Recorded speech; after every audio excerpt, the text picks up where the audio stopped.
자, 채널 제네시스바 구독자 여러분 반갑습니다. 오늘은 하나은행 자산관리 컨설팅센터 소속 이원주 세무사님 모시고 귀한 말씀 들어보겠습니다. 세무사님 안녕하세요. 네, 안녕하십니까. 네. 또 이렇게 바쁘신데 시간 내주셔서 고맙습니다. 한 1년 만에 네. 다시 뵙는 것 같아요. 네네. 시간이 참 빠른 것 같습니다. 네, 사무실도 바뀌었고. 그렇죠. 네. 훨씬 쾌적하고 좋네요. 네, 잘 지내시죠? 아우, 덕분에 너무 잘 지내요. 요즘에 많이 바쁘시죠?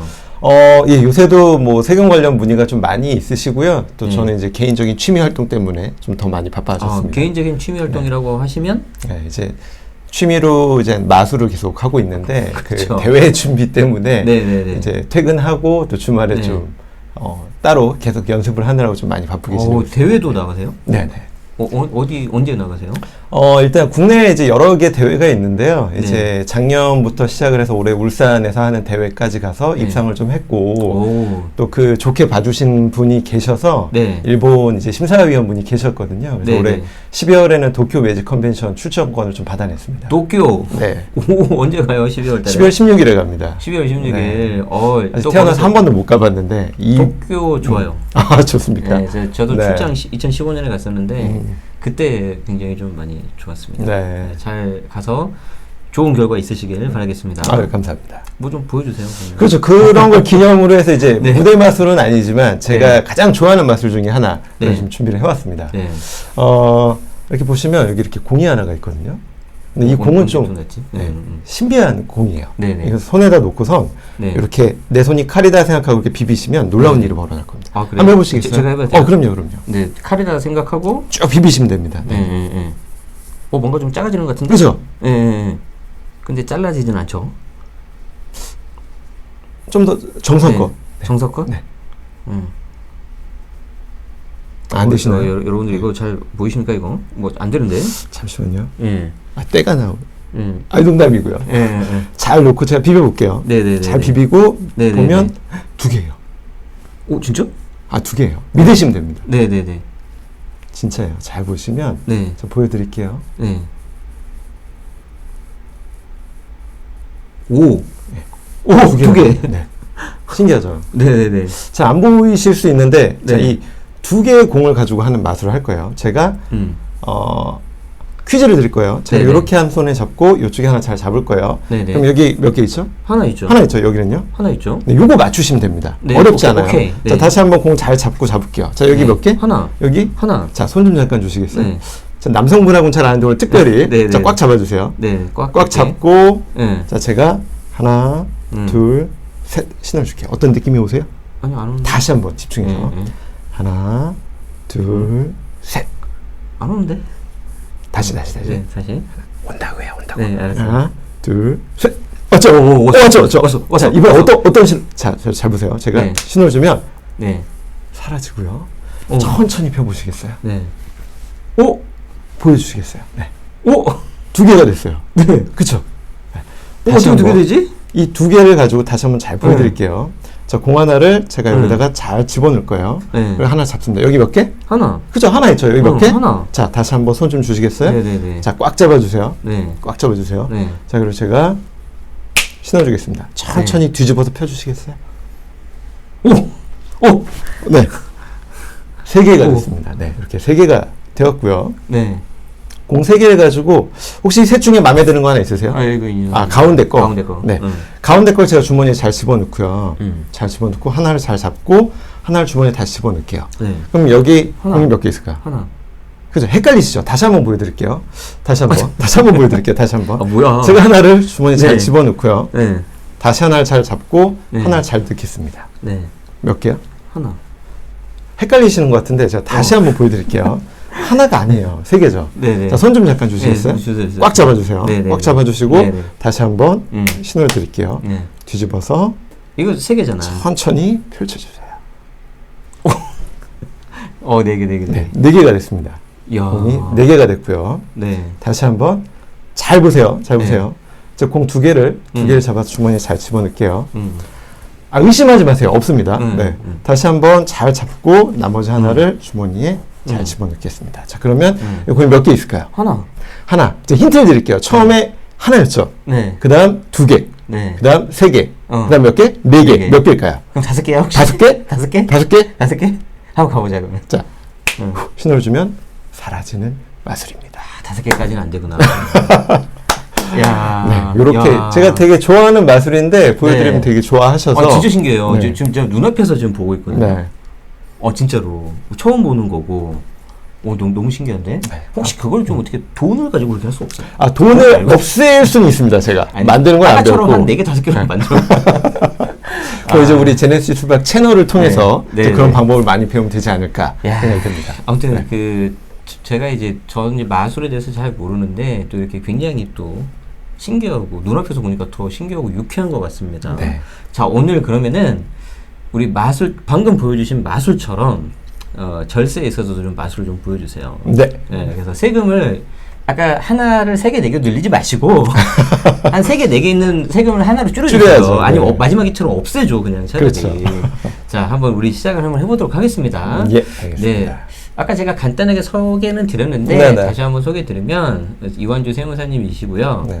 국내에서 가장 그 세금을 잘 알고 잘 하신다는 서울시립대학교로 나오셨습니다.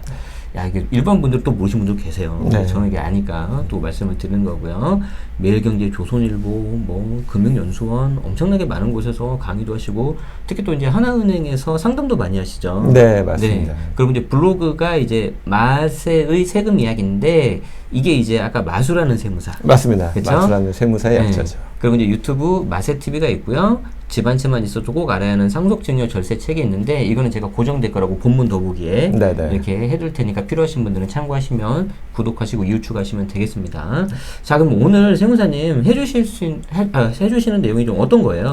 이 보험과 관련된 이야기들이 많이 좀 계속적으로 얘기가 되고 있는데 올해는 상반기에 특히 보험 관련된 이슈가 좀 있었어요. 그럴 만한 이유가 있어서 그 얘기도 중간에 좀 말씀을 드릴 거고 이제 하나씩 좀 살펴보려고 질문을 몇 개 추려왔습니다. 네. 첫 번째는 이 자산가, 우리나라의 자산가분들이 보험에 관심을 갖는 이유가 있습니다. 왜 그럴까요? 이게 뭐 일단 좀 혹시라도 무슨 뭐 이게 건강상 문제가 있으면 보험금으로 좀 이렇게 유지하려는 그런 그렇죠. 거예요? 실비보험도 당연히 필요한 건데 네. 그뿐만이 아니라 저축성 상품으로도 또는 연금이라든지 여러 가지 상품을 좀 많이 가입을 하는데 네. 이 자산가 분들이 보험에 관심을 갖는 이유는 큰 거는 결국은 절세입니다. 절세. 어떻게 절세가 절세가 됐어요? 가능하다는 거는 다음 페이지 한번 보실까요? 네. 이 예전에는 이제 보험을 일시에 가입하고 10년 이상 계약 기간 유지를 하면 금액에 상관없이 거기서 발생한 모든 이자 수익에 대해서 다 비과세를 해줬어요. 네, 10년. 네, 그랬는데 법이 바뀌죠. 언제? 2013년 2월 15일 이후 가입분부터. 네. 그게 딱 10년이 되는 게 올해 2월이죠. 그렇죠. 그래서 올 초반에 이 관련된 상담이 좀 있었던 거죠. 왜냐하면 만기가 된 자금들을 어떻게 할 것이냐에 대한 이슈들이 분명히 있었거든요. 네. 어떻게 됐냐? 2013년 2월 15일 이후 가입분부터는 1인당 2억까지만 10년을 보유해도 2억 원까지만 비과세가 되고 네. 그 초과분을 불입하는 것들, 가입하는 것들은 비과세가 안 되었기 때문에 13년, 정확히 10년 전에 2월 15일 이전에 자산가분, 현금이 많으신 분들은 이 상품에 대거 많이 가입을 했습니다. 네. 그리고 이런 비과세가 일시에 가입하는 일시납만 있는 게 아니라 월 적립식도 있었는데요. 밑에 있는 것처럼 계약 기간은 10년, 납입 기간은 5년 이상 유지하면서 매월 균등하게 보험료를 납입을 하면 얘 또한 비과세가 적용이 됐거든요. 네. 근데 요게 이제 13년 2월 15일에 일시납의 경우에는 2억까지만 됐던 게 네. 다시 2017년 4월 1일 이후 가입분부터는 금액을 더 줄입니다. 2억이 아니라 1억까지. 그래서 요때 한번 또 그동안 못 하셨던 분들이 2억까지 가입하려고 요때 많이 가입을 하셨고요. 네. 이때 하나 더 변화가 있는 건 월 적립식 보험도 한도가 생겨버립니다. 일시납이 한도가 생기니까 월 적립으로 많이 가려고 하는 움직임이 생기자 정부에서는 요 부분도 막아요. 어떻게? 17년 4월 1일 이후 가입분부터는 1인당 적립액이 월 150만 원 이하인 경우만 이제 5년 납에 10년 유지했을 때 네. 여기서 발생한 모든 이자 수익에 대해서는 비과세를 해준다. 이렇게 바뀌었죠. 너무 많이 돈 넣지 마라 이거죠 지금. 그렇죠, 그렇죠. 네. 이제 세금 없이 해줄 수 있는 혜택은 점점 줄이겠다라는 거죠, 결국은. 네.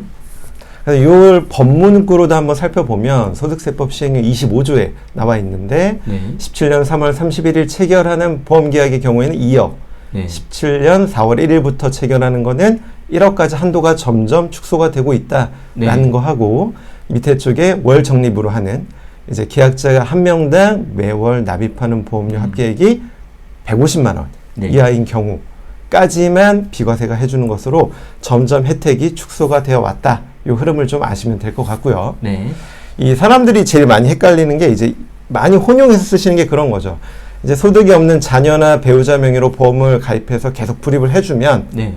뭐 이 보험 상품이 보통은 장기 상품이 많거든요. 10년, 15년, 20년짜리가 많으니까 그 이후에 타게 되면 뭐 공소시효가 끝났으니 아무 네. 문제가 없겠지라는 생각을 하시는 분들이 좀 많이 있습니다. 네, 그렇지 않나요? 네, 근데 이 보험은 일반적인 현금 증여하고는 조금 차별화가 있습니다. 네. 이런 보험 상품 자체가 10년 이상 장기 상품이 많다 보니까 이제 보험의 증여 시기는 일반적인 현금 증여와 다르게 가고 있는데요.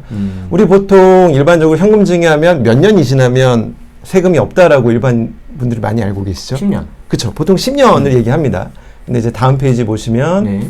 이제 국세기본법에 이렇게 나와 있습니다. 네. 국세 부과의 제척기간이라고 해서 결국은 아빠 또는 엄마가 자녀의 보험을 대납했다라는 건 증여한 거죠. 현금 증여를 한 그렇죠. 건데 그러면 증여를 신고하지 않은 무신고했을 경우에는 10년이 아니라 15년 이 더 지나야만 네. 공소시효가 끝났다라고 이야기를 할 수 있는 거죠. 그런 것 때문에 보험 상품을 15년짜리로 가입했다. 그러면 자녀 명의로 일시납으로 1억짜리, 2억짜리 가입을 하고 네. 15년이 지나서 타면 이 공소시효가 끝나잖아요. 네. 그럼 그때 국세청에서 알았을 때는 과세할 방법이 없겠죠. 네. 그래서 보험금의 증여 시기는 좀 달라집니다. 다음 페이지 한번 보실까요? 네. 자, 상증세법 34조에 열거가 되어 있는데요. 보험금의 증여 시기는 언제? 보험 사고가 발생한 날, 불입한 날이 아니라. 네. 그래서 발생한 날을 증여일로 해서 네. 그 자금을 수령한 날이 되기 때문에 네. 15년, 20년 전에 돈을 넣어준 건 아무 의미가 없는 거죠. 실제로 타는 시점에 네. 증여한 걸로 봐서 네. 증여세를 부과하겠다라고 되는 겁니다. 그러면 이건 현실적으로 뭐 제척 기간 의미가 없는 거 아니에요? 그렇죠. 우리가 아무리 뭐 이거는 10년, 20년 뒤에 받았기 때문에 뭐 증여 이슈가 없어요라고 말하는 것 자체가 잘못된 굉장히 거고. 좀 위험한 발언일 수 있겠네요. 그렇죠. 이제 네. 그럼에도 불구하고 많이 가입을 하는 건 특히 네. 이제 미성년 자녀들이 가입하고 한 20년 정도 지나서 타게 되면 본인들이 이제 직장 생활하고 하면 소득이 발생하잖아요. 인컴이 네. 생기니까 어느 정도 희석 효과가 있어서 문제가 없다라고 이야기하시는 분들이 계시지만 네. 없을 수도 있죠. 네. 하지만 그게 나한테 해당된다라는 보장은 없습니다. 그렇죠, 그렇죠. 그러니까 이제 기본적으로 보험의 증여 시기가 어떻게 되는지에 대한 원칙은 정확히 알고 그 다음에 의사결정을 하셔야 이제 어떤 손해 볼 수 있는 걸 좀 막을 수 있다라고 네. 생각이 좀 되죠. 네. 그래서 보험 사고가 발생한 날, 소위 말해서 그냥 보험금 탐날이네. 그렇죠. 이거 꼭 여러분들이 잘 좀 구분하셔야 될 것 같습니다. 네. 네. 자, 근데 이제 이런 사실을 알게 됐는데, 이미 나는 우리 애 명의로 한 거예요. 그래. 이미 자녀 명의로 보험을 가입하고 대납까지 했다라면. 지금까지 대납한 게. 그렇죠. 그럼 이건 어떻게 되냐? 네. 우리 일반적으로 현금 증여는 취소가 없다라고 이야기를 합니다. 네네. 네. 그러면 얘도 취소 거래가 없지 않을까? 사실관계를 한번 볼게요. 이제 네. 있었던 실제 예규인데요. 네. 자, 본인은 10년 전에 계약자를 본인으로 하고 수익자를 자녀로 네. 하는 저축성 보험에 일시불로 1,500만 원을 예치했고 만기가 돼서 10년이 지난 거죠. 네. 수령을 합니다. 자, 보험회사에서 뭐라고 얘기하냐면 수익자가 자녀, 그러니까 불입자는 부모고 수익자가 네네. 자녀니까 증여다. 그런데 네. 이 사람은 물론 그렇게 했지만 계약자 겸 납입자인 본인이 내가 인출해서 쓸 거야 라고 이야기를 하는 거예요. 그럼 명의만 빌린 게 되는 거죠. 네네네. 자, 다음 페이지 보시면 이제 물어보는 겁니다. 네. 자, 이 경우 본인이 자녀 명의 계좌를 사용한 것이 증여가 됩니까? 네. 라는 게 결국은 요점이에요. 아니면 뭐 각각 증여로 봐서 재차 증여로 볼 것이냐라는 건데 네. 이제 여기서 어떻게 답변을 했냐가 중요하겠죠. 그렇죠. 결국은. 그렇죠. 관심 가는데요. 네. 자, 해석을 어떻게 내렸냐라면 네. 보험금의 증여 규정 적용 시 보험계약의 수익자에게 실질적으로 보험금이 귀속되지 않았다라면 증여세가 과세되지 않는다. 그러니까 결국은 얘도 실질과세 원칙을 따라가겠다라는 거죠. 네. 대납을 했지만 결국은 본인이 다 회수해서 찾아갔다라면 네. 얘는 증여가 일어난 게 아니니까 증여로 보지 않겠다라는 규정이 있어서 이제 내가 미처 모르고 가입했다가 회수를 한다거나 그렇게 하면은 그러니까 자녀한테 꽂혀서 자녀가 쓰지 않고 내가 사용했다라는 걸 입증할 수 있으면 네. 증여로 보지 않을 수 있는 방법이 있다라는 거죠. 그러면 정리를 하면 계약자를 아빠 이름으로 하고 네. 수익자를 자녀로 했어요. 네. 그리고 나서 이제 10년이 지났는데 네. 거기서 이제 보험금이 나오잖아요. 이제 그렇죠. 다 했으니까 뭐 사고 없어도 뺄 수 네. 있잖아요. 네. 원금 다 받고 이자 네. 좀 붙어가지고. 네. 그런데 계좌는 자녀 계좌인데 그 돈을 그냥 아빠가 가져가 썼다. 그래서 아빠 명의로 와야겠죠, 결국은. 아, 보험금이. 그렇죠. 근데 처음에 보험금 왔을 때는 자녀 명의로 가야 되는 거 아니에요? 자녀 명의로 왔다가 그 이제 그걸 입출금통에서 내가 다시 가져와야죠. 그렇죠. 아빠 걸로 가져와야죠. 그렇죠. 그러면 이제 그 자녀 계좌는 그냥 거쳐만 간 거잖아요. 그렇죠. 그럼 그 경우에는 증여로 보지 않겠다. 네.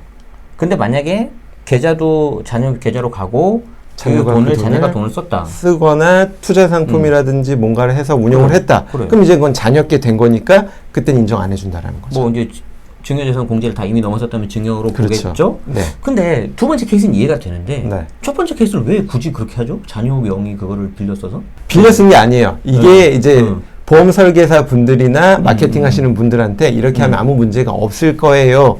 증여에 해당이 안 되니까 애들 명의로 가입하세요. 한 거죠. 아. 하고 나서 일정 기간 네네. 지난 상황에서 이런 사실을 알게 되면 네. 이제 나는 증여세가 무서워질 수 있는 거죠. 아니면 과거에 세무조사를 받았던 경험이 있다거나 네네네. 그러면 이걸 취소시키고 싶은 생각이 들 수 이제 있거든요. 그런 경우에 이제 본인 걸로 아빠 걸로 가져와야 된다. 그렇죠. 실제로 준 게 아니고 네네네. 내 걸로 다시 가져왔다라고 하면 문제가 없는 거죠. 처음에는 하지만 그냥 자녀하고 끝내려고 했는데. 그렇죠. 사실은 이것도 내가 입증을 해야 되는 번거로움이 있기 때문에 안 하는 게 제일 좋지만 그렇지. 했다라면 그래도 우리가 과세 안 될 수 있게끔 방어할 수 있는 방법은 있다. 아예 오케이. 없는 건 아니다. 오케이. 그 정도의 여지를 네네. 좀 기억을 해주시면 좋을 것 같습니다. 네, 이건 좀 저는 개인적으로 되게 재밌는 케이스인 것 같아가지고 한 번 더 여쭤봤습니다. 네.